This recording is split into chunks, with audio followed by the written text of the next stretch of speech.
right. Good evening, everyone. Welcome to the Planning and Development Committee meeting of Monday, January 28th. We're ready to start at 6:40 p.m., and we have a quorum. Our first order of business is approval of the regular meeting minutes of January 14th. Do I have a motion to approve? So moved. Second. Are there any questions, comments, corrections? Then all in favor, please say aye. Aye. Opposed, no. Thank you.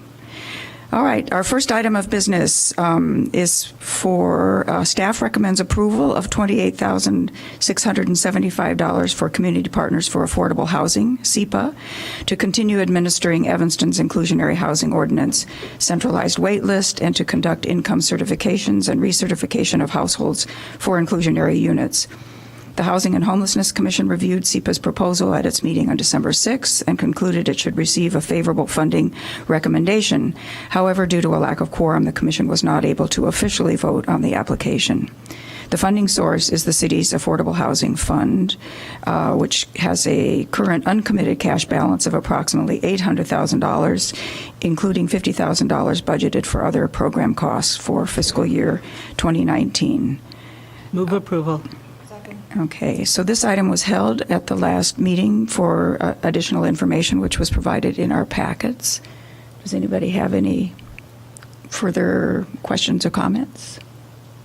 All right, then all in favor, please, of this is for action. For action? I mean, for Alderman Ravel, it was held at the last meeting. right, but it's getting introduced to council. Correct. Okay. All right. I'm sorry, it's for action at council. It was held in committee for additional information. Okay, but we'll be taking final action at council. Thank you. All right. Okay, all in favor, please say aye. Aye. Opposed, no. All right, that passes. Okay, P2, which is regarding 2626 Reese Avenue. City staff recommends a continuation of the requested zoning relief at 2626 Reese Avenue to the February 11th Planning and Development Committee meeting. Staff requests additional time to research similar developed and undeveloped 20-foot wide corner lots throughout the city, which will also allow the applicant additional time to react to the comments and concerns raised at the January 14th, 2019 neighborhood meeting. Is there... Madam Chair? So what do? Someone moves... We move introduction continuation. and hold it in Okay, committee? all right. Something like that? I don't think, I was told our lights don't work. Is that true? Oh, I'm sorry. No, I It's don't just think they I'm- work. Oh, all I don't right. know. Well, wave your hands. Yeah, Thank they you. weren't working. Were they working for you, Robin? It's possible I didn't have the right switch on, but it didn't work the whole APW. Okay. This thing here. Oops. It's like a white button. Yeah. You just press it. If it's this one, then The it's white not working. square. This guy. Okay. Well, we'll just... Wave our Okay. hands. Right. So Alderman Rainey, were you going to... I'll move introduction just to get it rolling. Okay, And then we can hold it in committee or, Okay. okay? Right. Alderman Suffredin. Yeah, my understanding is that the intention is for this to be discussed later on. It had been held to a date certain, so I just want to check with the city attorney. We're good to introduce it and then bring it back. I believe the residents think they're coming on the 11th of February. 11th of February is fine. I'll defer to that. Alderman Fisk. Is there any citizen comment tonight on any of these issues? Not that I know of. It's all for P4. I mean, I think the residents in the neighborhood were informed that it was likely to just be continued and not discussed this evening. Second on Go ahead. Alderman Suffredin's, whatever he said. We're just going to hold it and then come back on the 11th. On the for 11th of discussion. February. Right, okay. So does that take a vote? Okay, all in favor, please say aye. Aye. Opposed, no? Thank you. We'll revisit that on February 11th.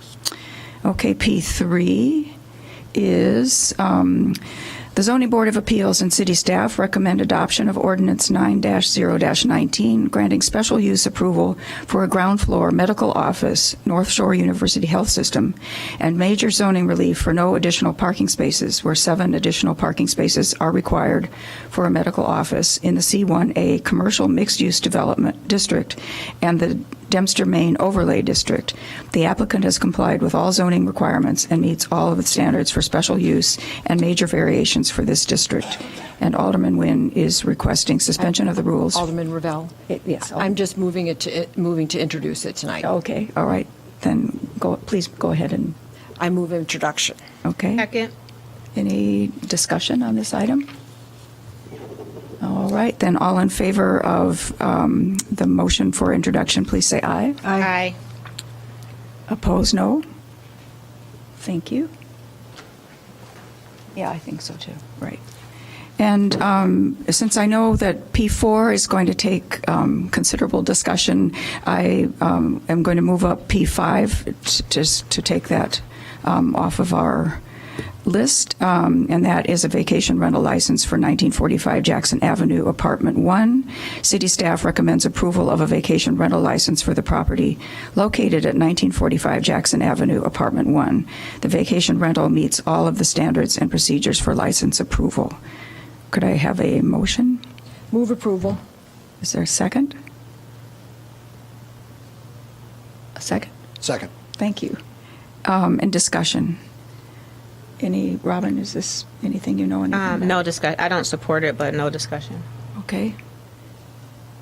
All right, then, all in favor of this vacation rental license, please say aye.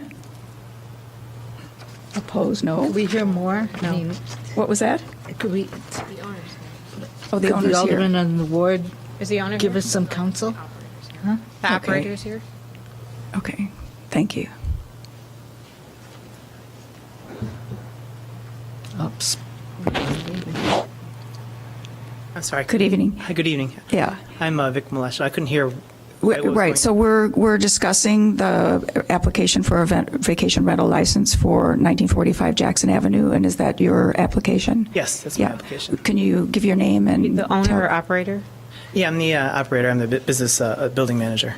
My name is Victor Malesho. I'm a realtor. I basically just manage the building. I kind of am getting it ready for the application and everything. And how many units are in the building? 2 units. And the other one, The other one's a conventional rental. and so you have another one that you're managing?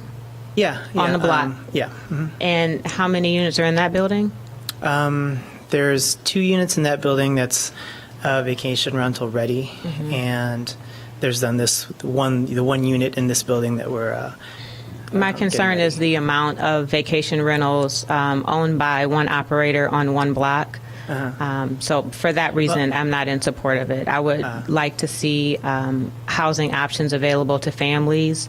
That is a block that has naturally occurring affordable housing, and I Right. believe that the vacation rentals is reducing that housing option. Well, if I may, the owner that I work for, Sargon, he has 4 properties on that block. Some of them are Section 8. Most of them are conventional rentals. And just 2 of the properties we wanted to have some short-term rental available, just because it's hard to get reliable people that we've been going through a lot of evictions lately. It's really hard to keep them not vacant and just finding reliable people. So for a couple of the units, we just like to have that available to us so that we just don't stay vacant. Well, you should try harder to find families, because there are plenty in town that are Oh, no, reliable and looking for housing. he So I don't, definitely has. I It's don't just- support another vacation rental from this operator on this block at this time. Okay. Alderman Fisk? I absolutely agree with Alderman Ruth Simmons. This is an issue that needs, I think, further examination as we discuss vacation rentals. I have a problem with vacation rentals that are not in buildings that are owner-occupied, that hasn't come back to us yet, but is on its way. So I'm totally in support of the ward alderman on this. Any other comments or questions? It's tricky without my lights here. The lights aren't working, Dawn. Lights aren't working. Just raise your hand. Do you have a comment, Alderman Wilson? Well, yeah, and first of all, I want to apologize to everybody That's- for my late arrival, and I only caught kind of the tail end, but I think I got a sense of it. Do we have it on an agenda coming up? Because it's an important issue, but, I don't know that we have, a reason to, you gave good reasons, but as far as the ordinance goes, as far as, they're in compliance. Is that correct? Yes. Counsel? Yeah, because we still need to address the policy itself. Right. Right. Yes, we went through. Do we know when? My hope is that we, Okay.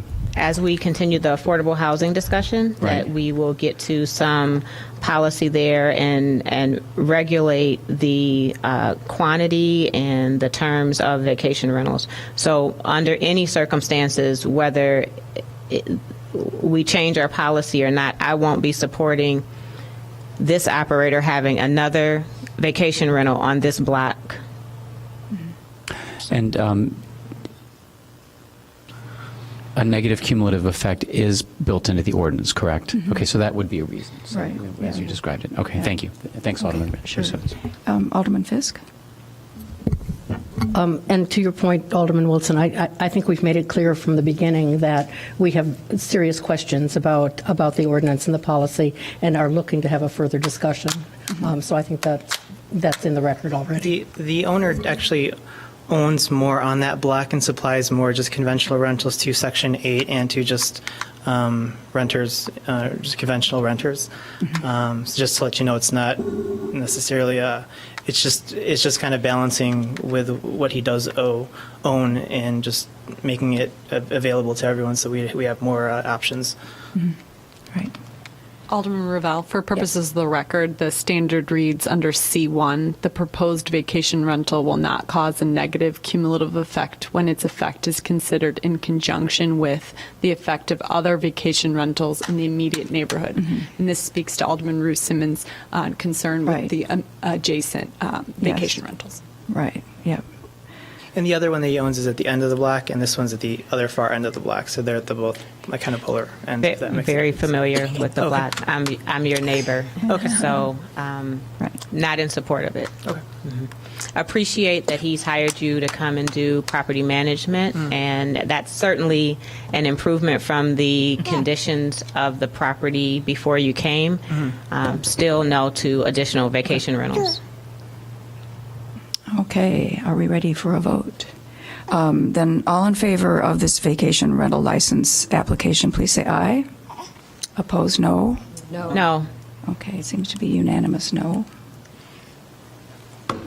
So it won't go to council, right? Okay. Okay, Thank you. thanks for coming.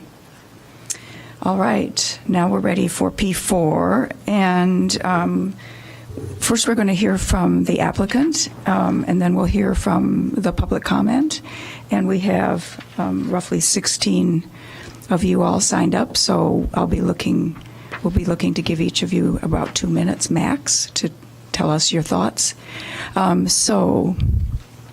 Mr. Janicki, are you going to be giving the presentation? Off we go. There's a couple of these. See which one works.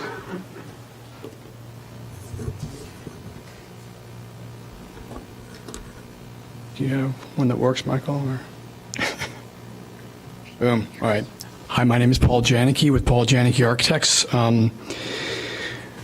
Thanks for listening to us tonight. I'm trying to make this really quick. In August 2016, the Economic Development Committee directed the city manager to solicit bids for the property commonly referred to as the library parking lot. The RFP documents stated the development of the site will require a zoning change. Quote, current zoning is R6, zoning change required, unquote. As the map shows here, this site is located immediately adjacent to the D3 district. That's the downtown 3 district. The next slide shows the scale of the surrounding structures at 9 stories and higher. Also, a 19-story building is now being proposed a half block south on the Found restaurant site. The RP asked specifically for Class A office space that, quote, on the development of new office building on the site would help satisfy this demand, create jobs, and generate real estate taxes, unquote.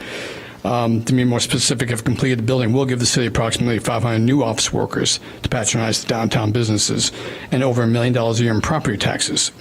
The developer has agreed not to sell the building to a nonprofit, which would deprive the city of these much-needed tax dollars.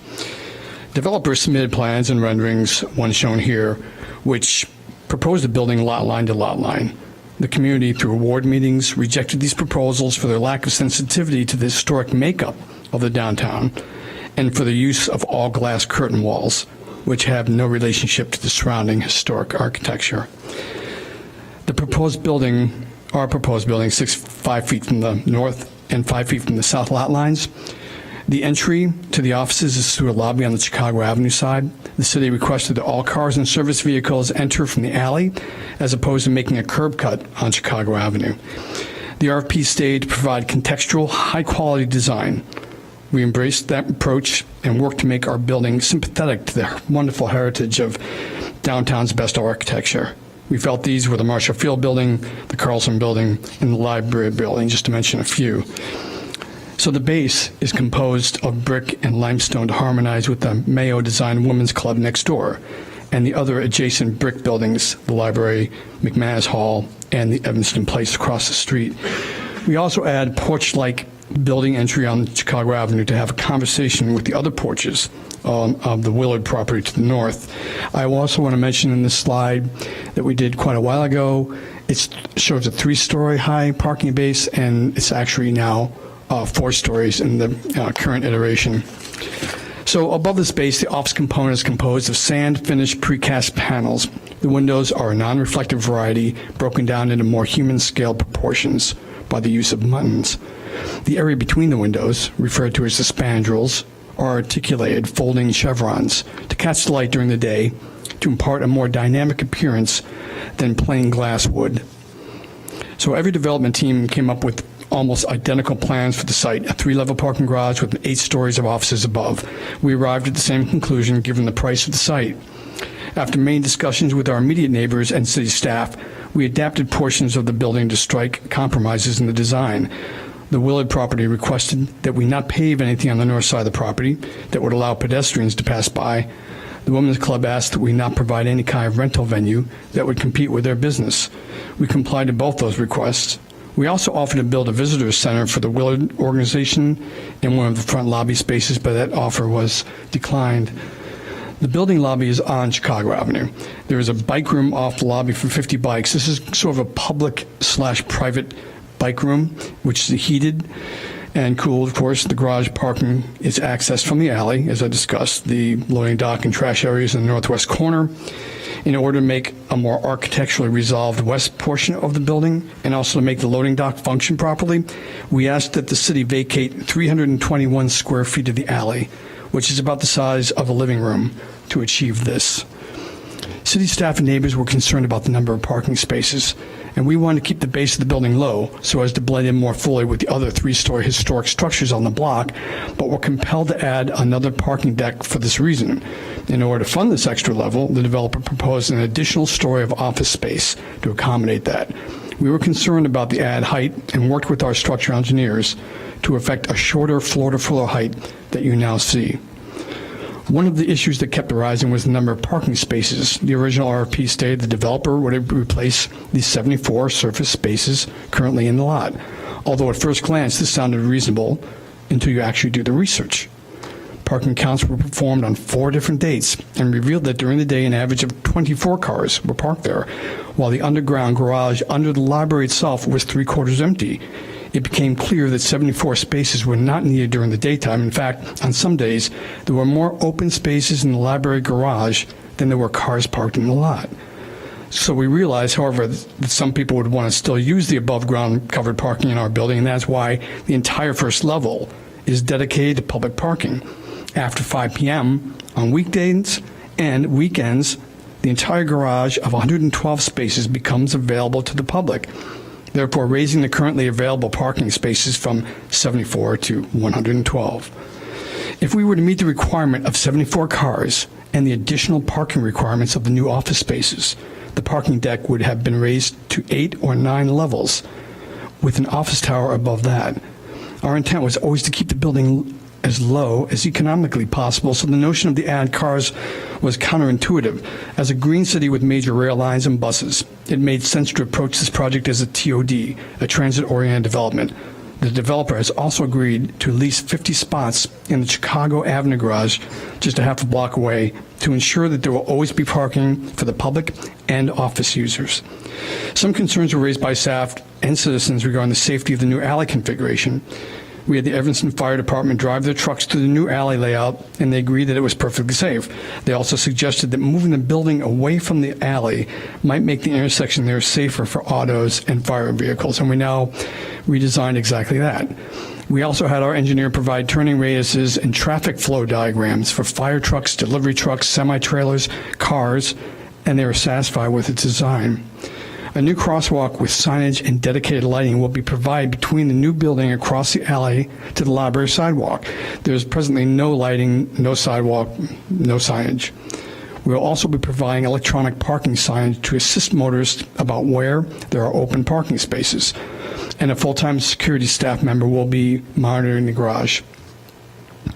Many citizens were concerned that there would be no place to pile all the snow that accumulated in the parking lot, and said that could never be solved. The reality is all the snow that falls on this lot will fall on the roof of our building. This will actually immensely decrease the amount of snow to deal with. There was a concern that there would be damage to the Women's Club building designed by Ernest Mayo. Our firm, by the way, has worked on 5 Mayo buildings, 2 of which have won preservation awards in Evanston, so I have a personal fondness for all Mayo work. The clubhouse is over 60 feet away, and unlike other landmarks like the Chaumont building on Chicago Avenue, we are not proposing building right up against it, as the Hyatt did down the street. Infill buildings are constructed every day around the world, leaving their neighbors unscathed, so 60 feet to us seems like a walk in the park. We will, of course, have seismic monitoring devices at both historic sites to ensure there is no possibility of damage. To further address the concerns of the club about the possible loss of business during our construction, the developer has investigated and found insurance that might resolve this issue. I think it should be noted also that at one time the Women's Club actually came here and supported our project. We might lose some trees on the north side of the property that actually legally reside on the Willard property. We will protect those trees to the best that modern arbor standards will allow, and if we lose some, we will replace them on the Willard property with 10-inch caliber, 30-foot tall specimens. The same size specimen will be used for 4 trees to be planted on the public parkway on Chicago Avenue to serve as a public benefit. Keep in mind that there are also 3 terraces on the building with large specimen trees for workers and pedestrians to enjoy. We contacted the Evanston North Shore Bird Club to get their input regarding bird safety. Based on our meetings, we have been working to meet LEED 55 standard for bird safety. The magic number is 15, and we are now at 17.9. And the club has endorsed our attempts publicly, and we will continue to work with them moving forward. Our goal from the start was to provide a beautiful and contextual project on this site, and we understand the site's extremely complicated, and we feel our solution is sound and reasonable. Thank you. Thank you.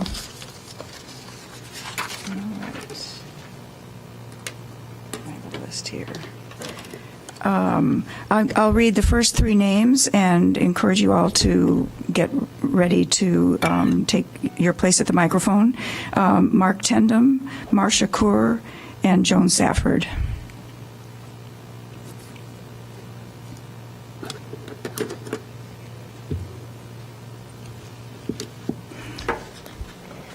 Good evening. My name is Mark Tendam.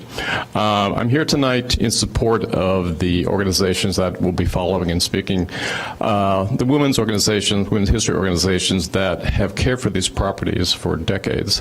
I think that we all know that these organizations and the women that have belonged to them over the past century and a half have played an important role in women's movements in this country. But the women's movement that's going on today is of a very different nature. I think we'd all agree that women in this country are finally making the push that should have come with legislation and everything else in past decades, but finally a push to be recognized, to be treated as equals. And actually, it all comes down to a matter of respect.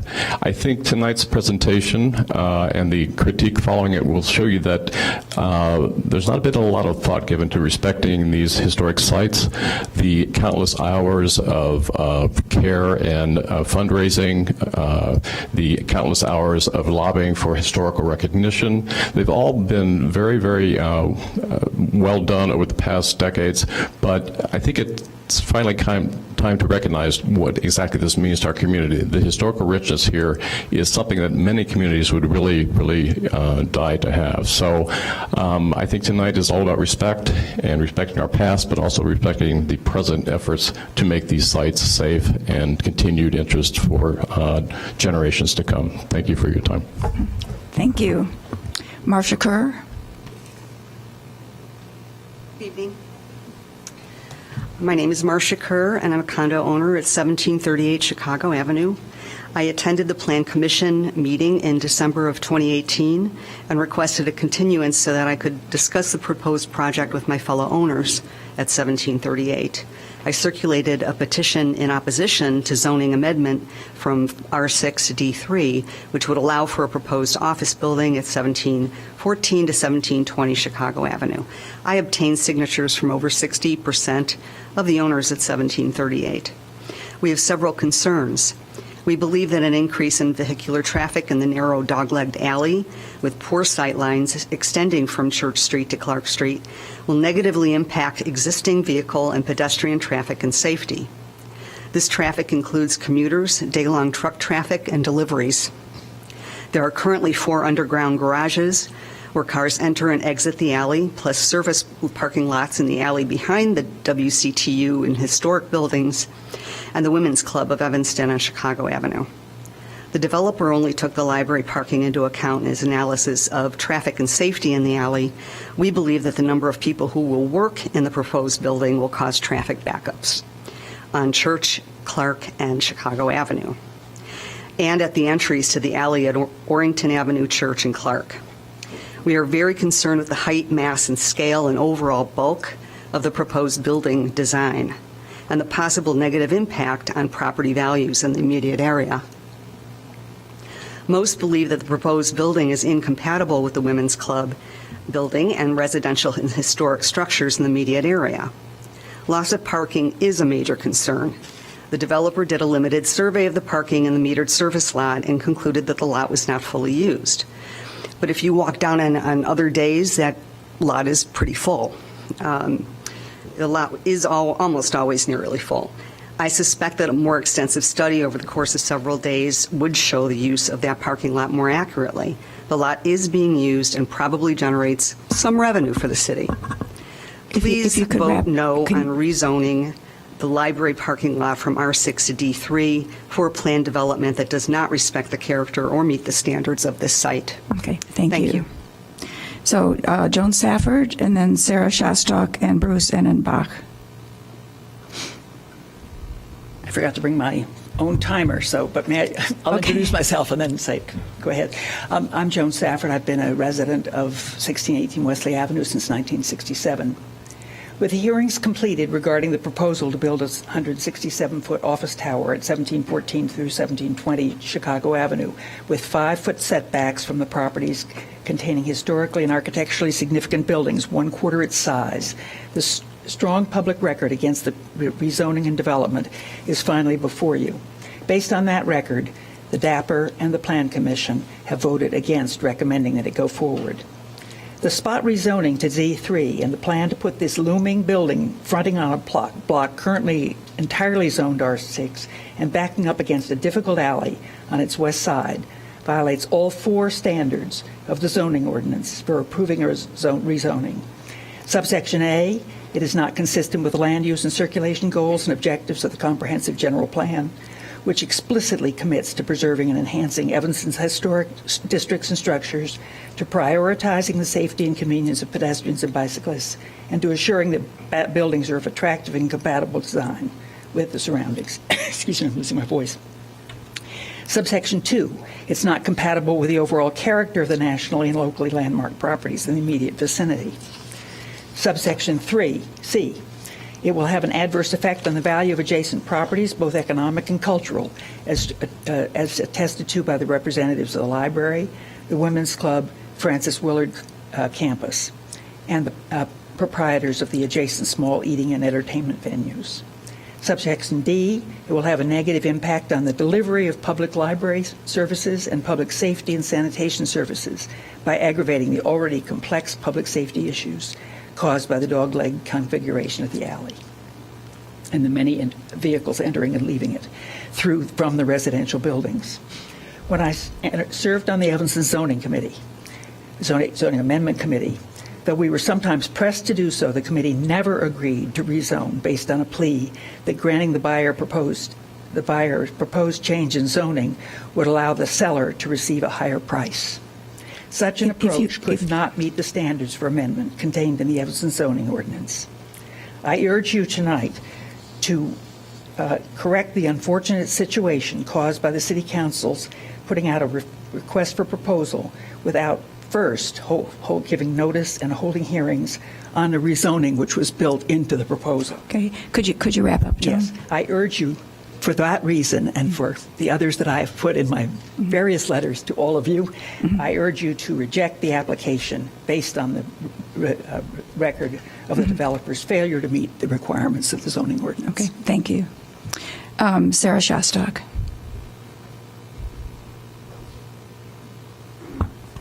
Good evening. Proponents of this planned development claim it means 544 new jobs and $3 million in new annual spending and justify it on this basis. When asked, the developer said 544 comes from a mathematical calculation based on square feet per person in a development of this size and is not an actual folks in the chair figure. Still, 544 new jobs are claimed in the proposal and incorrectly termed a public benefit. But a few pages later in the proposal and claiming coherence with the downtown plan, the developer cites 150 new FTEs. And then a few pages later in conclusion, it's just many new FTEs. It's likely that most of the 544 jobs would not be new, would be relocated Evanston jobs. As to the second claim to say that $3 million will be infused into the economy, making this a catalyst site, is this realistic? If 500 new people work 50 weeks a year, each would have to spend $120 a week to reach that $3 million. If it's 150 new positions, it's $400 a week. Like the number of new jobs, $3 million in new money is not firm. The fact is, many downtown office workers eat a bag lunch at their desks and shop online at Amazon. We do well not to overstate the potential here, and let's consider the costs. If the city sells this land for $4 million, an asset is gone for about 3 weeks' worth of the city's payroll obligations. Tonight, there's a proposal to pay 2 weeks of city payroll, amounting to just under $3 million. We own this land. This proposed development and map amendment are not right for this site or this city. The cost is certain, the benefits anything but. So I ask you respectfully to stand firm on our zoning and our values. Thank you. Thank you. So Bruce Enenbach, then Lori Howick, and Austin Scherer. Good evening. Bruce Enenbach, 42-year resident. Wow. I just like to focus on a couple of absolute and non-negotiable requirements which are non-starters and completely unacceptable and not permitted under the executed and now extended purchase and sale agreement. First, the building height by the agreement is limited to 11 stories. The proposal before you is 13. This is not permitted under the agreement and cannot be allowed. It has been on the table and known since day one and ignored by the developer the entire time. Second, the number of parking spaces in the current surface lot, which are all open to the public 24/7, is 74. The purchase and sale agreement requires that the same number of public spaces be provided in the project. The proposal before you has 22 such spaces. This is not permitted under the agreement and cannot be allowed. It has been on the table and known since day one and ignored by the developer over the entire time. This council cannot ignore the provisions and requirements of the executed sale and purchase agreement, period. If the city were to ignore said provisions and requirements, how could we as citizens of Evanston have any confidence that the developer would be held accountable for the 17 or so other conditions and requirements outlined in the agreement? As this project has advanced, I do not feel that the developer has proactively moved through the process or made a good faith effort by ignoring fundamental and non-negotiable requirements on building height and public parking, which have been on the table for a long time now, thereby making this project automatically unacceptable. DAPR has unanimously and rightfully rejected this proposal. The Plan Commission rejected it as well. This council, should act accordingly and also reject it. Thank you very much. Thank you. Laurie Howick.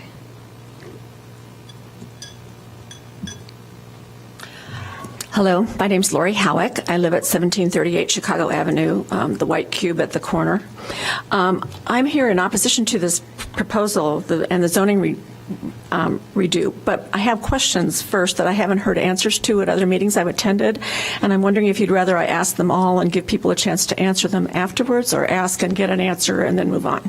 If you just put your questions on the record, and we'll see about getting answers. Okay. My first question regards the amount of taxes that are proposed to be paid by this building. I've heard a number of $1 million, and I don't know if that all goes to the city or if that's the same as any other property tax payer in Cook County. It gets allocated among various and sundry entities. If so, what percentage would come to the city of that $1 million?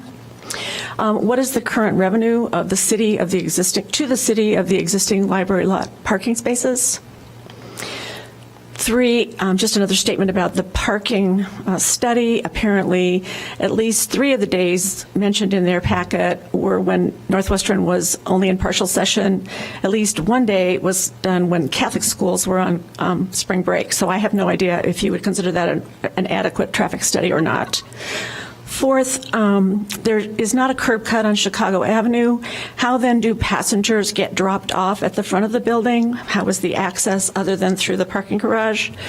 5th question, I've been told the city is determined to develop this lot.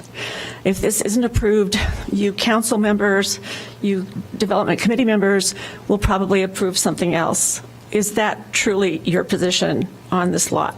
Thank you. Thank you. A lot of questions. Okay, Austin Scherer. And then we're going to, Michelle Salazar, Evelyn McGowan, and Margie Rogassner. Thank you. I appreciate the opportunity to speak here. I'm going to reiterate my opposition to the building. The real difficulty, I think, is the configuration of the alleyways and the additional traffic. This building actually has the potential to drain city revenues rather than increase them. The alleyways now are crowded with service vehicles. It's busy with the loading docks for the library and McManus Center, not to mention the underground parking access for those 2 buildings, and the condominium building at 1738 Chicago Avenue. The Women's Club and the WCTU properties also have surface parking areas, as do the other small-scale residential properties that line the alley. Additionally, the access to the alley from Church Street is complicated by poor sightlines around the library's east entry, with heavy pedestrian traffic across the alley and into the library. This is one of the busiest pedestrian blocks in Evanston, and it should be stated that significant judgments against municipalities for flawed traffic design have been awarded in New York and California. In Turturro versus the City of New York, the City of New York was required to pay $8 million because of a flawed traffic design. As far as the parking lot goes, many Evanston residents have expressed their preference for outdoor service parking. The current open-air parking is important for the library, and it's good for the shops around. If you are getting an average of about $10 per parking space, That's $250,000, which is a 6% return on a $4 million asset. That's not a bad return. The disproportionate height of the building ruins the residential character of the block. Putting the Willard Museum and the Victorian houses into shadows will hasten their demise because the wood will not dry without winter sunlight. The block will basically look like it was planned by a drunk. So in conclusion, the project and design committee looked very carefully at this, made a very thoughtful decision, voted no. The plan commission made a very thoughtful process, deliberated, and voted no. I hope you will join them and respect the integrity of this process. Thank you. Thank you. Michelle Salazar and Evelyn McGowan signed up as well with you, or are you just, anyway, you're both on the same? Yeah, we're both here. Okay. I'm Evelyn. I'm going to speak, and Okay, Michelle's not fine. going to. Okay. So yes, I'm Evelyn McGowan, and I'm an Evanstonian, and I love this town. And this part of town is important to me. I shop at Whole Foods. I'm a member of the Women's Club. I'm a patron and supporter of the library, and I go to church a block away at First United Methodist Church. I think people who've spoken tonight have said so many wonderful things, and I just want to reiterate that as a member of the Women's Club, I'm concerned about our financial health because we rely on rentals of our clubhouse and usage fees in order to survive and maintain that, and that clubhouse is vital to the services that we provide in town. We have, in the last 10 years, donated over $2 million, and every year we donate over 15,000 hours of community service to the betterment of this town. And I think that we should really take a good look at what's the best use of this site to enhance this town that I live in and that I love, and I think we all love it too. So, thank you. Thank you. So, Margie Brogassner. And then we have Kevin Quinn and Kevin Boyer. Please go ahead. Hi, I'm Margie Rogasner. I live on 1500 Oak in a condo, and I've been in Evanston for, I think, more than 40 years. And I have some things I'm concerned about. First, number one is community input and the knowledge about the community about this issue. I've contacted at least 6, and I can count the 6, acquaintances, women who are particularly active in the community in one way or another, and not one of them knew about this project. They were shocked when they heard what was going to happen. Were there I don't remember seeing and never heard of whole community meetings to discuss this issue. Were there notices sent to the preschools, to the elementary schools, because those people are going to be seriously affected by this construction. They'll have serious problems getting to the library in this new setup. Have there been informational sessions at the Levy Center? Those persons are going to have difficulty walking, and which will be seriously jeopardized by the construction. I read the description of the Planning Commission meeting in the roundtable. However, my condo doesn't get the newspaper, as many condos in the Evanston area do not get the roundtable. I happened upon it at the YWCA, though a week after its publication. Luckily, I had been at the planning meeting. However, it's not the responsibility of the roundtable to be the one to disseminate city information, but thank goodness they did it when they can. Of the minimal information that there is, there has been nothing about what will happen to the parking for the library and the restaurants and other businesses during the construction. Hear a lot about what's going to happen after the construction, but during the construction, I assume the construction will last at least a year, probably longer. That means there'll be no parking, but plenty of inconvenience to get to the library, to the restaurants, or even to the Carlson building for more than a year. How will people get to the library, especially older citizens for whom the library is often a lifeline, and for young parents who bring their children in strollers? If you're parking, and the gentleman said there are 50 more spaces going to be at the city garage, have you ever tried crossing Chicago Avenue with a stroller on a day like today? Have you ever tried crossing Chicago Avenue with a cane, as my husband would have to do, on a day, any kind of a day, but a particular day like today?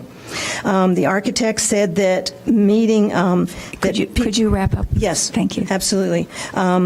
The final thing was about the parking in the library parking. It's down under. They close at 6 o'clock on Friday, Saturday, and Sunday. There's no way you can go to the restaurant and use that parking space. So, and I hope you will think about these things and make more information available. Thank you. Kevin and Quinn? Hi, I'm John O'Malley. I'm with Kevin Quinn. He had to leave, and I was going to speak also. I'm a Evanston resident. Kevin had a letter I wanted to read into the record. He's at 1119 Cleveland Street. My name is Kevin Quinn. I reside at 1119 Cleveland. This lot is currently owned by the city, so it generates no real estate property taxes. I am in support of this office development because it will take a large parcel that is not on the tax roll and put it on the tax roll. The real estate taxes that will be generated from this 11-story development will be enormous, and the vast majority of that will go to our schools. Our schools are constantly in need of money. This is the primary reason for why our property taxes continue to go up. We need to generate more tax revenue. This is a painless way to do so. By taking a tax-exempt parcel and placing it on the tax roll, you create millions in tax dollars without increasing our tax burden. The city has contracted with the developer to build an office building on this lot. I think it makes perfect sense. I don't understand why anyone would oppose it. That's the end of Kevin's note. I agree with Kevin's thoughts. I've been a resident of Evanston for the last 10 years or so, and my kids are all in the Evanston public school system, and I pay taxes, and I know we always need revenue, and I think this building, it's a handsome building, and it looks like it'd be a great fit for the community. Thanks. Great, thank you. Then we have Kevin Boyer, and then Duke Lopez, and Mahesh Mohala, something. Yes. Hi, I'm Kevin Boyer. I live at 1501 Greenleaf. I think this building will add considerable value to Evanston. There's been considerable growth in Evanston, as mainly in residential development. I think there hasn't been as much in other types and other sectors. I think Evanston is one of the great attributes is its diversity, and I think to support that diversity, providing development that brings jobs in and businesses into Evanston, not just housing, will help in the diversity of the types of developments that happen here. This office building will be a unique place to work. It's not another glass building. It'll provide office jobs as well as construction and the types of jobs that support an office community. This added economic activity will add to our community hundreds of thousands of dollars annually, as well as increase the tax base. And I think for these reasons that this development should be supported and be good for Evanston. Thank you. So Duke Lopez? Or Dulce? Did I miss? It's okay. Go ahead. My name is Dulce Lopez. I live in 1315 Darrow in Evanston. I'm here today because I have been following this particular development online. I have noticed that the developer has been working with the public and the city staff for over 2 years now. It is in the last few years I have seen a deficit in the city's budget grow to $7.4 million. Last year, we as residents endured a $14.5 million tax levy from District 65. As a result, my tax bill is going up significantly into my income. I come from a place where I have to work every month. I figure on a way to make ends meet. Every time I have been to the city library parking lot between 9 to 5 p.m., it is half full. The only time people really utilize it is after 5 p.m. to go eat or on the weekends. I understand why the city of Evanston issued the RFPM to sell it. Selling it to the developer for $4 million and taking property producing $0 in property tax to over $1 million a year moving forward is a good fiscal policy in my eyes. It baffles me that the newly proposed project will bring hundreds of office workers to eat in our downtown, use local dry cleaning shops, and spend money on other services like getting haircuts, which will translate into large sales taxes, tax dollars for the city. I like how the building looks, how the bottom portion blends with the other streetscapes, and how the overall look blends with historical buildings in Evanston. One last thing, all the other people here tonight are going to speak against the project. I would like to ask them to sign up tonight and allow their property taxes to go up, even if most, if not all, are on senior tax freeze through the county assessor. Let their signature establish that to the assessor that they are foregoing a freeze on their taxes. And with all due respect, if they are strongly against this development, let their money speak where the mouth is. Thank you. Thank you. So, Mahesh, and can't mispronounce your last name. Are you speaking to the library issue? Oh, no, Mahesh. Whoever, where? Oh, here we go. He's left. Okay. Anya Ducci. Thank you. Anya Dujic. I live at 407 Custer in condo, and I'm a widow, and it's not so easy. Also, I'm a broker, real estate broker, and I have to state that for the income that we have here in Evanston, the property taxes are extremely expensive in comparison to any neighboring areas. And it really hurts those who pay them, and even people like I who sell properties and people cannot afford to buy them because of taxes. So, as I and others struggled, high taxes, property taxes do not help. And I believe that a property like this one, owned by the city, if sold, will produce taxes and will produce additional income, and that would be good.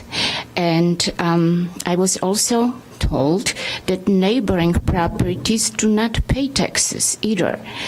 If it's true, they should not be allowed to object. Why are they objecting if they pay no taxes? And if it's true, they should not be allowed to object. Your decision is not going to affect them. You need to think about all of us tax-paying constituents rather than about few non-contributing protesters. If they want to protest, then strip them of their exempt status and have them pay their share. Are they not a non-for-profit organization? Should they be mission-driven?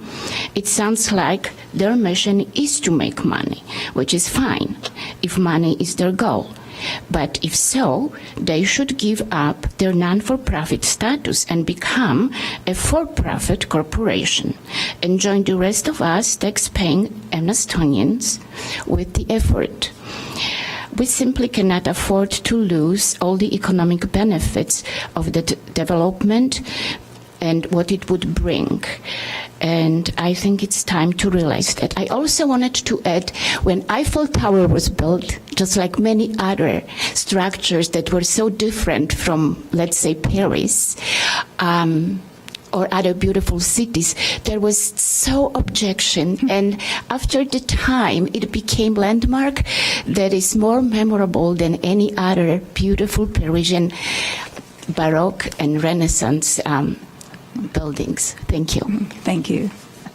All right, so that concludes our public comment, and now we're ready for questions and comments from this City Council. And I'm sitting here without any lights. Are we discussing this now? Yep. Alderman Nguyen. Thank you. Well, I will be voting no on this proposal for many of the reasons that were cited by the people who came forward to object. First and foremost, this isn't the building that we contracted for. As several people said, we said 11 stories, and we said you must replace the 74 parking spaces. To have the developer come forward now and say, oops, we can't do that, that was the point. We had a number of other developers come forward and look at our requirements, and they backed away and said to us, it can't be done. And this was the only developer, or the prior version of this developer was the only one who went forward. And actually, the 74 spaces is a non-starter. You either replace them or you don't. And to suggest that the lot is used only by library patrons is just not true. I know many of us who visit a dentist or another business in the Carlson building. That is the parking lot, and that parking lot supports many of the other businesses that we have in our downtown that were built before we had large parking lots attached to them. So that serves that parking lot serves many purposes, not just the library. So to suggest that the 21 or 22 spaces would work, I think is not credible. Also, 4 of them or 5 of them are compact spaces. That means they're really not useful for every single car. So that reduces the number. And then if you, as several people stated, if you have to park upstairs or up on a higher level, you're actually walking quite a distance. And if you have mobility issues, your distance is significantly increased. So for those 2 reasons alone, I think this project should be rejected. But for a number of other reasons, I also think it should be rejected. We're taking, as many people have commented, one of the busiest alleys that we have in the whole downtown. I mean, it's a pedestrian way because of McManus. It is used for loading for many different sources. It's the opening for underground garages. It is probably the alley that the one downtown alley that you will find children in on a regular basis here in the city because of the library. And we're actually making it compromised. And that's a quote. We are compromising the usage of this alley, and that's a quote from the DAPR meetings. How can we, in good conscience, take a well-functioning alley, which has some issues, but still it functions for multiple uses, and actually compromise it? I have thought about this.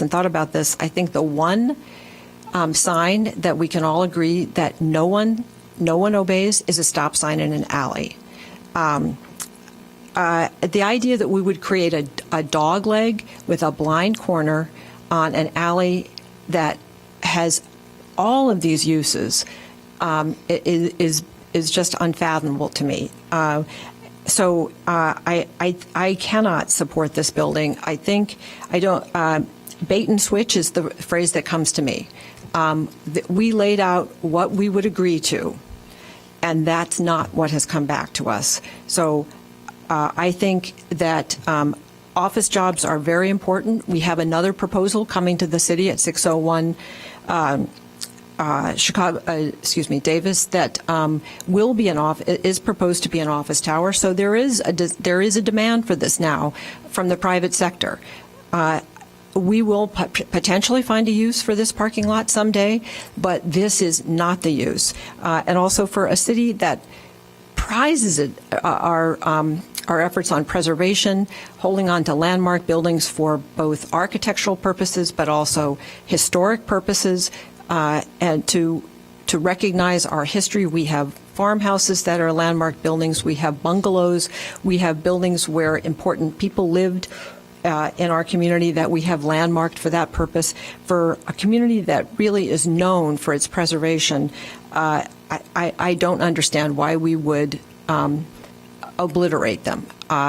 And for the developer to come and say that they've pulled back from the north and south setback by, oh my goodness, 5 feet, that's absurd. I fundamentally think this is not the right development for this lot. Perhaps someday we will find one. It's an awkward design, but I believe that this building will be something that the city significantly regrets, that we have income coming in from the parking meters, and it is incredibly useful for all of our downtown, and this is not the right choice to make. So I will be voting no.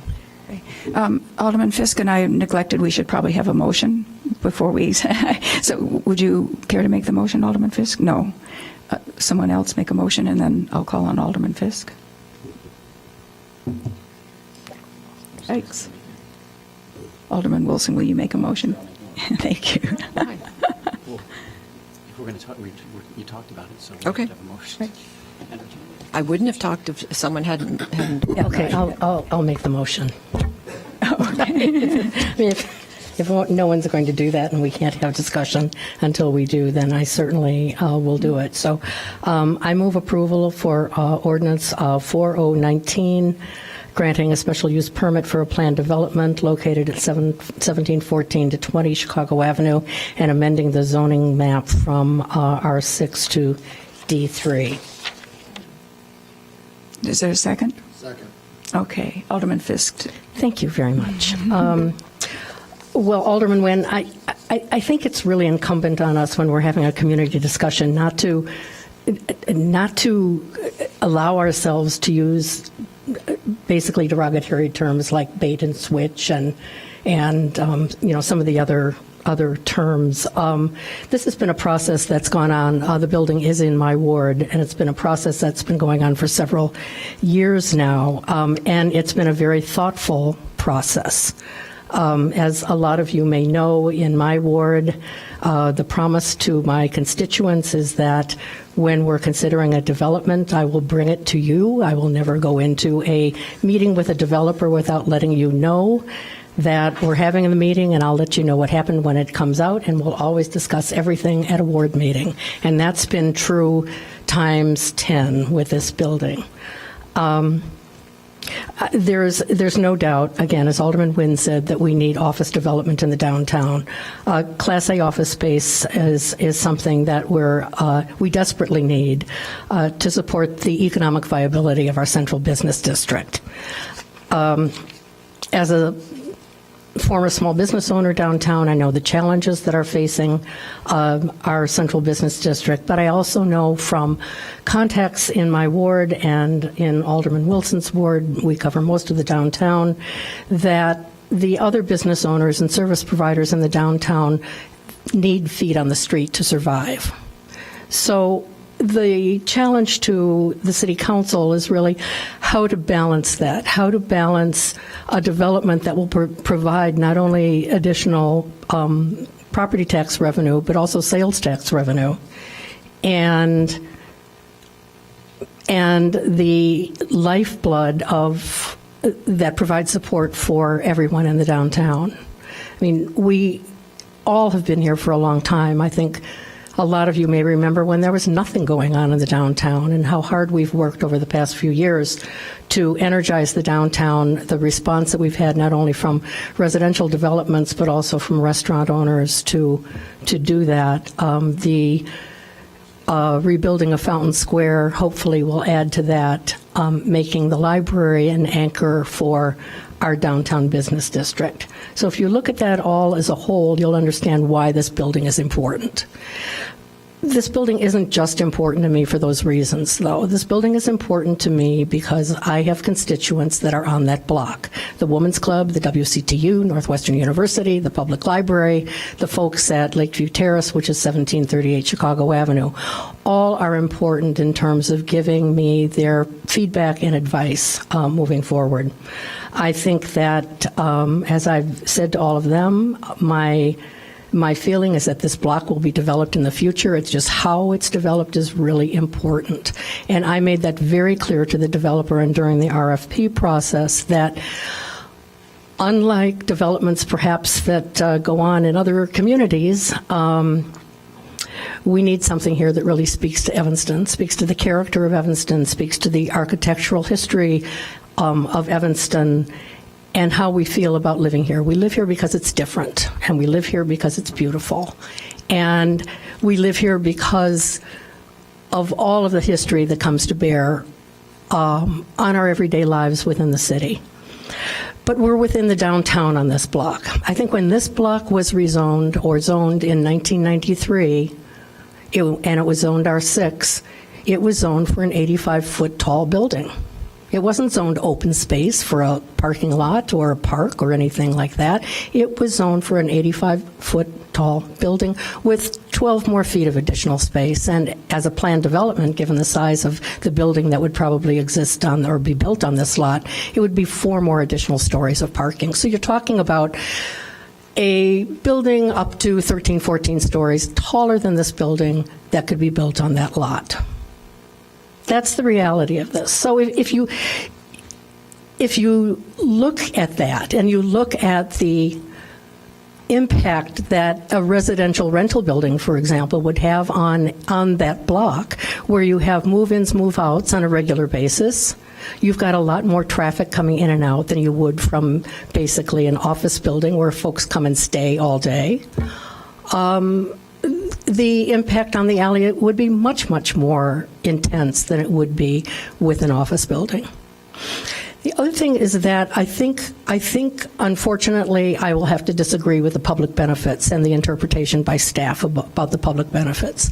I really asked the developer, who had an option under D3 of putting in ground floor commercial or food service. I asked not to do that because I felt that was more in keeping with the residential character of the existing zoning, and it would provide a clean and quiet use for that building. It would reduce garbage pickups or trash pickups from probably every day to once a week. The impact on the surrounding buildings would be much, much less. It would also mean for the residents who live at 1738, a quiet building at night, like, for example, the Rotary International building turns its lights off at night. So it wouldn't have the same kind of dramatic impact that lights on all during the day and night would have. So it was a real thoughtful process. I asked folks in my ward, please think about this, let me know what you think. And that was true with the Women's Club as well. There are two former presidents of the Women's Club that live on my block, and I know them really well. People live on my block forever, and they have opined to me on this. They both support that building as proposed. And I've listened to them. I've listened to the current members of the club. 2 years ago or a year ago, the Women's Club stood up at this microphone and supported this project. I don't know what happened with the subsequent leadership. All of that has made a real challenge for this developer, and I need to give this developer credit. I'm not somebody who fawns over developers. I think most of you know I vote against a lot of developments in this town for my own personal reasons and reasons that I think are important. This developer has worked in concert with the community more than anyone else that I've ever known. When there were objections, when there were concerns raised, the response was, I think we can do that. I don't know any other developer who would even consider, and I have to say I'm a little bit troubled by this, about giving an insurance policy to an adjoining business owner who claims that they might lose business as a result. That's an extraordinary offer to make. When we were doing the development on the Hyatt Hotel on Chicago Avenue, right next door to the landmark Chaumont building, they had a shared party wall. There was zero damage to that building. We have construction management plans. We have a staff that's highly trained and very professional. I don't think there's going to be any damage to the building. I think that even the Women's Club might attract more membership from the folks who are going to be working in this building. So I think there are lots of things to think about here. The Women's Club, when the house that they own just to the west of their clubhouse was torn down to expand the library, that created the dogleg alley. Before that, the alley went straight through. Now, I wasn't on the council at that time. Had I been on the council at that time and know what I know now, I would have objected to that alley becoming a dogleg alley. But I think the developer and our city staff and the fire department have done a good job looking at how to make that work. I think actually the access from the parking garage that's going to be part of this building across the street with a stop sign and dedicated crosswalk into the library is going to be safer than what is there now. I think that the underground parking to McManus and to the 1738 building, the off alley parking that the WCTU has are all going to work fine. I'm just disappointed, I guess, that we have asked this developer to create a building that's beautiful, to create a building within the architectural quality and history of our city, we've done that. It's a reasonably sized building for the site, certainly reasonably sized when compared to what could be built there now. It's going to provide jobs, whether those jobs come from somewhere else or whether they come from within Evanston. There are going to be jobs there that are open for Evanston residents to support the office uses that are there. It's going to make a significant impact and a positive impact on our city. So I'm going to ask you tonight, I think there are reasonable questions that some people have raised, including Alderman Nguyen, to look at whether or not this building could return to being 11 stories. Understanding that it's at 13 stories now in response to what staff was asking for, which was additional parking in the building on site. This is not, again, a bait and switch. It's not something that the developer was doing because they're trying to make more money from the building. It was in response to a concern that was raised on the part of the city, and they responded to it in the best way that they could, to me, in a reasonable fashion. Can they go back to 11 stories? I don't know. I don't want to ask them to stand up here with the microphone and say whether they can or not, but I think it's a reasonable conversation to have with them right now. I would also like to have an additional conversation about the parking. Can we move all the 74 spaces back into the building? How does that impact a potential business owner or business that wants to come and locate in the building? I don't know the answer to that. So in closing, I will say that I'm going to make a motion that we hold this in committee until our meeting on February 11th. And provide an opportunity for the developer to come back and respond specifically to those two questions. And I hope I'll have a second to this motion. Could I ask some questions so that we could get some answers to those before we hold it? I mean, if we hold it, then my questions are out there and they don't have a chance to answer them. Okay. I understand what you're asking, but I just would like to ask. As long as we can have the second right after your comments, please. Otherwise, I'm going to ask for a second right now. And you can submit your questions as part of the Tom, discussion. you're gonna second it? Okay, so Tom, thank you. So Tom will second it and after I talk. All right. It's okay. All right. So, Alderman Wilson? Thank you. Okay. I get everything that Alderman Nguyen and Alderman Fisk had to say. I have a couple of just kind of, I'll call them logistics questions. The Development LLC, the Chicago Avenue Partners, is that's been dissolved or has it been reformed? I just want to know what the situation is with the development team. Has it changed? Is there a new entity? What have we got? Go to the microphone. I got that. It's Chicago AVE Partners LLC. It's a Delaware corporation. It's intact. Okay. It's not Chicago Avenue Partners LLC. Okay. So it's an LLC in good standing. Correct. Okay. Yeah, I looked it up. Alderman Wilson, it's AVE Partners, Chicago Ave Partners LLC, not Chicago Avenue Partners LLC. Okay. The contract name. So so it's the same team. Yes. Okay.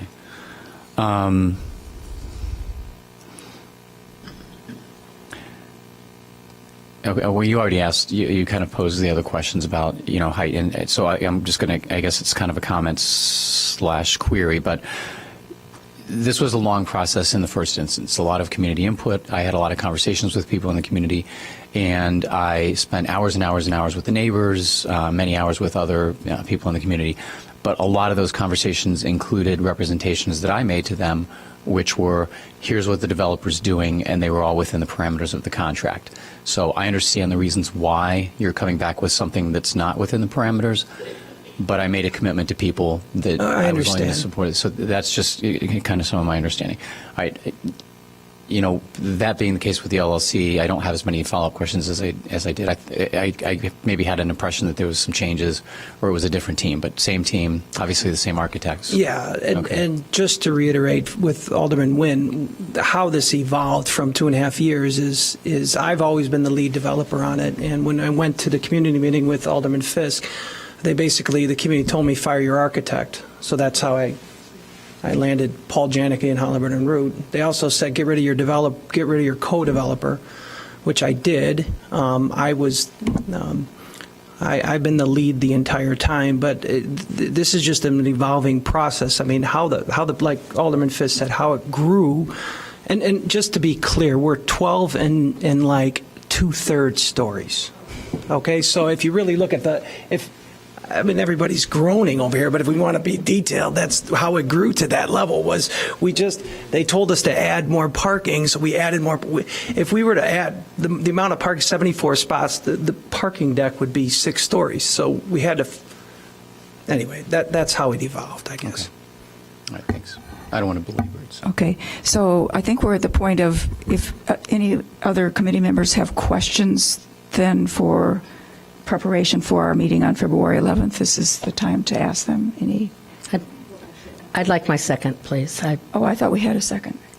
We wouldn't have discussion right now if I'd had my second. I'm sorry. The second was to come after Alderman Wilson spoke. Okay.